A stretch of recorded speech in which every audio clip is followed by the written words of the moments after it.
Hello les potes, j'espère que vous allez bien. Alors, dans cette vidéo, sans plus de blabla, on va enfin commencer à coucher les placos sur les plafonds, sur les cloisons, un peu partout parce que je te jure que c'est un peu le bordel et bon, il faut que je range un peu le chantier, tu vois. Tous les placos que tu vois, des morceaux, tout sera plaqué. Les OSB seront plaqués sur le dos des cloisons ici parce qu'on a tiré vraiment toutes nos techniques dedans. Et on est prêt à plaquer. Donc je pose la caméra. Il y aura beaucoup de timelapse dans cette vidéo. Question technique, j'ai pas grand chose à te dire niveau technique pour les placos, à part que je dis placo, mais en Belgique c'est du gibroc, hein, donc comme ça on se comprend. Pour le gibroc, il n'y a pas vraiment grand point technique, à part que toujours la règle du croisement. Tu croises, dès que tu peux croiser, tu croises. Qu'est-ce que j'entends par là? Eh bien, c'est un peu comme quand tu vas... Daniel, je peux avoir ton crayon, s'il te plaît? Pardon? Le crayon, s'il te plaît. Ouais. Merci. Regarde, je vais te montrer, même si c'est d'une évidence mortelle, mais je te le montre quand même. Pour ceux qui ne sont pas professionnels, attention, c'est pas du tout condescendant et c'est justement à vous que je pense quand je vous montre ça. Tu sais, quand tu veux plaquer un mur, tu vas mettre ta plaque de gibroc comme ça. La deuxième, tu vas la commencer ou comme ça, ou comme ça, ou comme ça, tu vois. Pour pas avoir joint dans joint. C'est la base, tu vois. Voilà, ça c'est ce que j'appelle un croisement. Tu vas les placer un peu comme les briques en fait, tu vois. Voilà, comme ça, eh bien, en mettant des plaques, ça c'est ce qu'il faut pas faire. En mettant des plaques comme ça, tu vois. Si jamais il y a une dilatation, toute ta fissure, elle va venir tout le long de ton plafond, tu vois. Alors que là, ça va plus ou moins absorber la dilatation. Bon, la dilatation, les vibrations et plein d'autres choses. Quand j'entends croisement, qu'est-ce que j'entends aussi par croisement? Et là, c'est beaucoup plus intuitif. Tu vois, nous, on a mis l'OSB de manière horizontale. Si tu as suivi les vidéos, tu le sais très bien parce qu'on a tout filmé. Donc, on a mis les plaques comme ça. Tac, tac, tac. Il est logique, tu vois, que maintenant, nous, on va coucher nos gibrocs. Tu vois, là, tu vois bien le joint, tu vois. On va les coucher de manière verticale, tu vois. Comme ça, j'ai mes joints OSB qui sont là, et les joints de gibroc vont venir se croiser verticalement, tu vois. Et en plus de les croiser verticalement, on va les mettre en quinconce, tu vois, comme on dit ça chez nous. Donc, comme ça, tu annules le maximum possible la dilatation, les vibrations et tout ce que tu peux annuler en travaillant comme ça, voilà. C'était le seul point technique, à part que... évidemment, dans la salle de bain, c'est du placo ou du gibroc hydro. Le hydro se présente toujours par une couleur un peu verte, tu vois, comme ça. Et le blanc, dans les locaux qui sont pas humides, hein, tout simplement. Moi, j'aime bien mettre aussi du vert dans la cuisine, même si c'est pas une salle de bain, une salle de douche, parce que mine de rien, la cuisine. Regarde un peu quand tu fais tes pâtes et tu vas voir la quantité de vapeur qui s'échappe dans le plafond, tu vois. Donc c'est quand même beaucoup plus humide qu'une chambre ou qu'un salon. Donc on met du placo vert. Donc placo vert dans la cuisine, placo vert ou gibroc vert hydro dans la salle de douche, sur le gébérite, sur tout sera en placo vert, tu vois. Voilà, qu'est-ce que je peux dire d'autre? L'OSB, on utilise toujours de l'OSB de 18, donc 1,8 cm, du gros OSB bien solide. Comme ça, je vais vraiment, et en double, hein. C'est-à-dire un OSB là et double gibroc, ce qui fait que j'aurai des murs qui vont faire 12 cm, quoi. Donc vraiment des... C'est même plus des cloisons là, c'est des murs, tu vois. Et tous nos gibrocs font 12,5. 12,5 ou 12. Non, je pense que 12, ouais, c'est 12,5. Donc tous nos gibrocs hydro ou blancs font 12,5. Voilà, je pose jamais du plus fin. Sauf quand contrainte technique s'impose. Mais sinon, je pose jamais du plus fin. C'est 12,5 partout. Voilà, dans les plafonds, dans les cloisons. Et après, ratissage complet. Bref, tu vas voir, si tu suis, tu vas vite comprendre que on n'est pas venu ici pour enfiler des perles. Bon, je pose la caméra, je range un peu le chantier et on va tout de suite commencer Ouais, c'est ça. D'abord, on va ranger le chantier et dès que tout est prêt, on commence à coucher nos plaques. C'est parti!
Bon, t'as vu ce que ça donne? Alors je fais une petite pause pour te montrer à quel point cette cloche elle est stylée pour carotter pour les blochers électriques. En fait, regarde. Déjà t'as un ressort dedans, tu vois. Donc le ressort va te pousser les carottages en fait, tu vois. Donc ça va pas rester coincé au fond, tu vas te faire chier avec un tournevis, etc. à le sortir. Et ce qui est vraiment pas mal, je sais pas si tu vois, mais ici dans le bord, tu vois, là, tu vois, il y a des petites dents qui vont venir bouffer et faire un chanfrein dans ton J-Brock. Et en fait, quand tu vas poser ton blocher électrique, bah ça va donner ça, tu vois. Le blocher va être connecté nickel. Et en plus de ça, tu vois, eh bien il est 1 mm à l'intérieur, tu vois. Il dépasse pas, regarde. Tu vois. Donc ça, pour les ondes d'usage, ça va être nickel. Tu vois. Donc tu vas pousser ton câble à l'intérieur, hop. Et quand tu vas faire ton ratissage, bah tu n'auras pas le blocher qui va venir te faire chier dans ta spatule, tu vois. Voilà, bon, c'était la petite parenthèse. Et c'est à ça que ça ressemble, tu vois, une fois plaqué. Ça, c'est, on va le plaquer. Là, c'est plaqué, tu vois. Voilà. Et comme je t'ai dit, hein, croiser un max possible, tu vois. J'ai un joint là, j'ai un joint en bas, un joint en haut, etc. Tu vois. Et sachant que moi j'ai mis l'OSB comme ça, le J-Brock comme ça, donc tout est croisé en fait, tu vois. Pareil qu'ici. Alors plus on avance, tu sais, moi pour gagner du temps, on avance un peu, hop, je carotte les spots, on avance un peu, je carotte les spots, etc. Tu vois. Donc globalement ça se présente comme ça, tu vois. Par contre, je suis désolé, mais je sais pas ce que fait le focus dans cette vidéo. Alors est-ce qu'il y a de la poussière sur la caméra, sur un des détecteurs, j'en sais rien. Mais ça focus n'importe comment. Et tu vois les vis, ah bah il faut y aller quoi, hein. Faut brider ta plaque, faut vraiment qu'elle tienne. Commence pas à mettre une vis toutes les 50 cm. Parce que tu risques vraiment d'avoir des fissures ou des... Tu vois. Voilà, là, tout est bien bridé. Et tu vois l'épaisseur c'est ça quoi, hein. Donc tu as ça plus ça, x2. Tu auras vraiment... une bonne petite cloison. Bon allez, je pose la caméra et on continue.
Bon, t'as bien vu, ça avance. Alors j'ai éteint la caméra parce que je devais aller chercher encore des plaques, tu vois. Ça, je suis un peu essoufflé. On a monté par les escaliers, donc on a pris encore 4 OSB et 3 Gibroc Hydro. Donc les 4 OSB, en fait, je savais qu'il me manquait. C'était pour fermer la cloison côté chambre ici. Tu vois, donc tout ça, là, ça va être fermé, tu vois. Comme ça, on peut la plaquer et tout le bordel, tu vois. Et globalement, bah, tu vois, hein, quand je te dis on croise tout, tu vois, les blochers, grâce à la cloche, comme je t'ai montré, ils rentrent un petit peu. Ça, c'est vraiment nickel, quoi. Pour les ratissages, c'est parfait, tu vois. Globalement, j'ai pas d'autres choses à te montrer. C'est beaucoup de timelapse dans cette vidéo parce qu'on avance. En off, on a plaqué la salle de bain aussi. Impossible de mettre la caméra parce que regarde, l'entrée, elle fait ça, tu vois. Moi, si je mets la caméra ici pour essayer de te filmer, on fait des allers-retours pour découper les plaques, c'est impossible. Et donc voilà, ça, je ne pouvais pas te filmer, mais globalement, on a plaqué la cloison, tu vois. Comme ça, tu vois à quoi ressemble une cloison plaquée, tu vois. Donc, tu as le poteau. Dans le poteau, tu as un chevron de 4,5, double OSB de 18. Bon, là, c'est du placo blanc. Là, c'est de l'hydro parce qu'on est déjà côté salle de bain, tu vois. Enfin, salle de douche. Et puis, interrupteur, prise pour la machine à laver, robinet simple et la décharge en 40. Bref, on n'est pas là pour parler technique, mais globalement, moi, il me reste ici encore un spot à carotter. Donc, je vais carotter les 2 spots, un en dessous de la douche, dans la douche, un au-dessus du meuble et un central ici, mais je vais le carotter incessamment sous peu. Voilà, je voulais juste te faire un peu le point. Donc, tu vois, voilà. Ça, on a fait en off. Donc, ce que je vais faire, moi, je vais poser la cam. Tu vois, on a fait, enfin, ça, je pense que j'ai filmé. On a fermé la cloison. Comme ça, tu vois vraiment l'espacement entre les vis et tout. Tu vois bien qu'on ne tire pas sur la cam, quoi. En fait, c'est ce qu'il faut faire. On fait rien de plus que ce qu'on doit faire, mais on le fait, tu vois. Donc, si jamais toi, tu n'y connais pas grand-chose, bah, tu vois. Voilà, tout doit être bien fixé. Commence pas à tirer sur la cam. Et donc voilà, globalement, allez, je pose la cam et on commence à plaquer cette cloison. Comme ça, tu sais, on aura tout fait en un jour. Et c'est nickel, c'est un beau rendement. Allez, c'est parti!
Bon, allez, je vais clôturer la vidéo avec ça. Pour moi, c'est le lendemain, même si pour toi c'est tout de suite. Alors, comme ça, tu vois, on a tout fini de plaquer. Partout, partout dans l'appart, tu vois.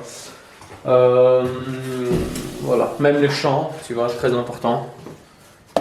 Tu vois, donc là vraiment la cloison elle est plaquée dans tous les sens. Et tu vois l'importance de faire la cloison avant le faux plafond, parce que là, comme tu vois sur la cam, il est vraiment condamné dans le plafond, tu vois.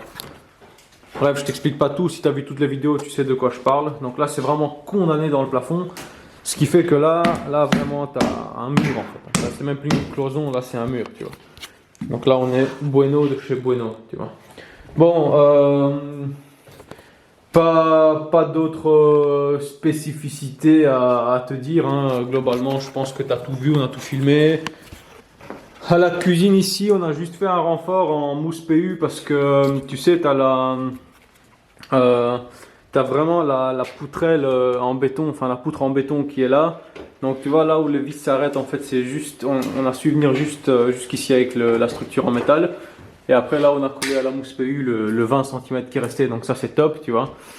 Bref, dans le prochain épisode, parce que je suis en train de me préparer, bon déjà, nous on va arrêter, on va juste mettre les ampoules histoire de mettre de la lumière un peu partout. Et gros nettoyage, énorme nettoyage, limite je pense même qu'on va passer un coup à l'eau, tu vois. Comme ça on enlève tout ce qui est traces de plâtre, de tout, de fibres de verre, parce que là ça tombe plus, tu vois, là on est tranquille.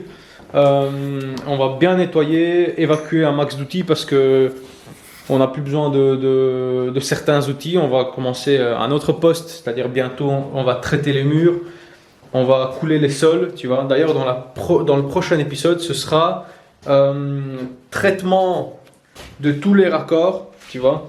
Remplissage de toutes les saignées avec du béton.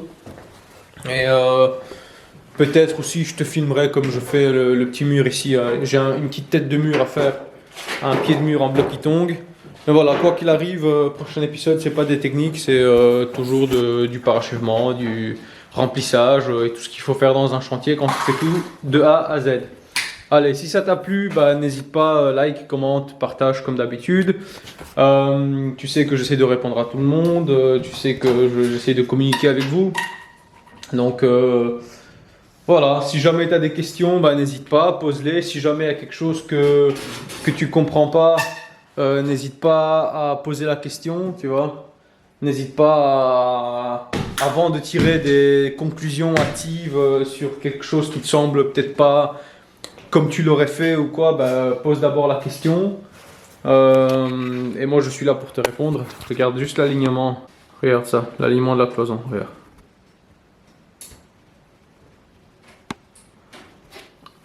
Avec le mur en bloc Ytong au fond. Tu vois, aligné au laser le bordel. Donc allez, je te dis à la prochaine. Salut.